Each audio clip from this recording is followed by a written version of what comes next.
এই মুড়িগুলো হাতে ভাজা ফ্রেশ মুড়ি কিনে আনা হয়েছে, কিন্তু এগুলো খাওয়ার আগে এভাবে একটু ঝেড়ে মুছে পরিষ্কার করে খেতে হবে, নয়তো খাওয়া যাবে না।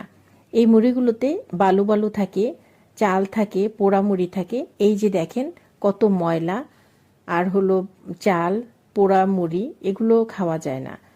তো এগুলো একটু ঝেড়ে মুছে পরিষ্কার করে নিলে বয়মে ভরে রেখে তারপরে তৃপ্তি মতন খাওয়া যায়। মুড়িগুলো খেতে বেশ মজা। আমি সব সময় এভাবে বাঁশের চালনিতে মুড়িগুলো ঝেড়ে পরিষ্কার করে তারপরে খাই। তো আগে প্লাস্টিকের জালিতে ছাকতাম, কিন্তু এগুলো পুরোপুরি পরিষ্কার হতো না। তো শাশুড়ির কথা মতন আমি এরকম একটা চালনি কিনে এনেছি। এই আমরা চালুন বলি, বাঁশের চালুন।